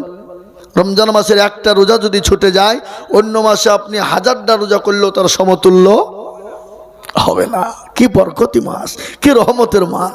এ বাবা সুবহানাল্লাহ সুবহানাল্লাহ, কি বরকতি রহমতের মাস। আল্লাহ আমাদেরকে রমজান মাস আসছে, রমজানে রোজা করার তৌফিক দান করুন, দান খায়রাত ইবাদত বন্দেগী করার তৌফিক দিন, এবং 5 ওয়াক্ত নামাজ যেন সঠিকভাবে আদায় করতে পারি, শিরিক থেকে যেন আমরা বেঁচে থাকতে পারি। সকলেই বলি আল্লাহুম্মা আমিন। একটু দুরূদ ইব্রাহিম পড়ি, আল্লাহুম্মা সাল্লি আলা মুহাম্মাদি ওয়া আলা আলি মুহাম্মদ। মেলা হয়ে গেছে, 1.5 ঘন্টা বলে ফেলাচ্ছি। এক জায়গাতে 2.5 ঘন্টা বলেছি, এখানে 1.5 ঘন্টা হয়ে গেল, তার মানে 4 ঘন্টা হয়ে গেল। আর বলা হবে না। আল্লাহুম্মা আমিন। রব্বানা যালামনা আনফুসানা ওয়া ইল্লাম তাগফির লানা ওয়া তারহামনা লানাকুনান্না মিনাল খাসিরিন। রব্বানা আতিনা ফিদ দুনিয়া হাসানাতাও ওয়া ফিল আখিরাতি হাসানাতাও ওয়া কিনা আযাবান নার। লা ইলাহা ইল্লা আনতা সুবহানাকা ইন্নী কুনতু মিনাজ জালিমিন। আল্লাহুম্মা আফুবুন কারীম তুহিব্বুনা ফা'ফু আন্না ইয়া কারীম। ইয়া মুকাল্লিবাল কুলুব সাররিফ কুলুবানা আলা দীনি। ইয়া মুকাল্লিবাল কুলুব সাররিফ কুলুবানা আলা তাআতি। ইয়া রাব্বুল আলামিন, ইয়া আকরামাল আকরামিন। হে পরওয়ারদিগার আলম, ও আল্লাহ, গভীর রজনীতে তোমার দরবারে হাত দুখানা উঠিয়েছি। আল্লাহ আমাদের হাত দুটোকে কবুল করে নাও। আল্লাহ জলসাকে কবুল করে নাও। এই জলসার শত ভক্তকে তুমি কবুল করে নাও। আল্লাহ এই জলসার সভাপতি, সেক্রেটারি, ক্যাশিয়ার যারা আছে, কমিটি, তাদের সকলকে তুমি কবুল করে নাও।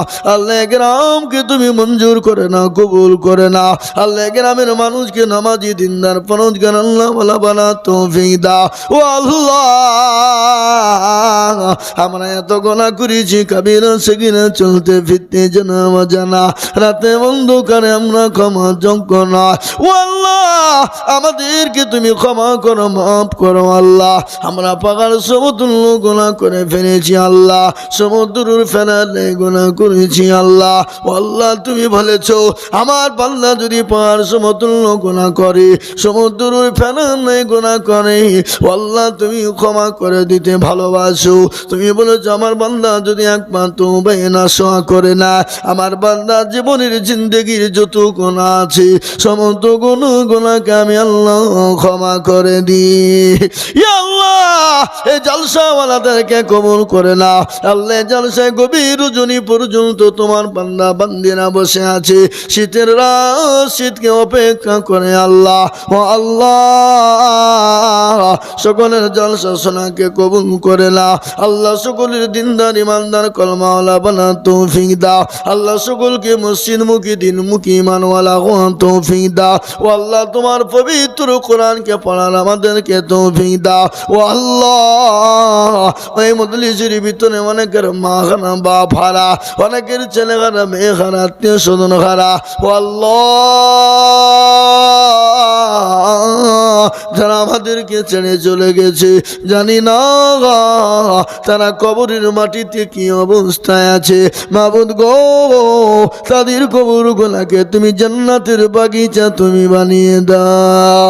ইয়া আল্লাহ, মৃত্যু এমন একটা বস্তু, মৃত্যু এমন একটা বস্তু, মানুষ Delhi, Bombay, Gujarat, Saudi, Kuwait, Dubai যদি চলে যায় 10 বছর, 12 বছর, 15 বছর পরে হলেও ফিরে আসে। কিন্তু মৃত্যু এমন একটা জিনিস যে একবার দুনিয়া থেকে চলে যায়, যত আদরের হোক, মোহব্বতের হোক, আল্লাহর কোনো দিন ফিরে আসে না। আয় আল্লাহ তাআলা মাবুদ, সারা বিশ্বের মুমিন মুমিনাদেরকে কবুল করে নাও। সারা বিশ্বের মাদ্রাসা, মসজিদ, মারকাজ, খানকাকে কবুল করো আল্লাহ। সারা বিশ্বের মুসলমানদেরকে কবুল করো আল্লাহ। সারা বিশ্বের মুমিন মুমিনা মুসলমানদের হেফাজত করো ও আল্লাহ। গভীর রজনীতে তোমার দরবারে হাত কেনা তুলেছি, আমাদের হাতটা ফিরিয়ে দিও না। আমরা বড় গুনাহগার, আমরা খাতাকার ও আল্লাহ। রাতে বন্ধকারে চলতে ফিরতে জানা মাঝে না যদি গুনাহ করেছি, মাবুদ গো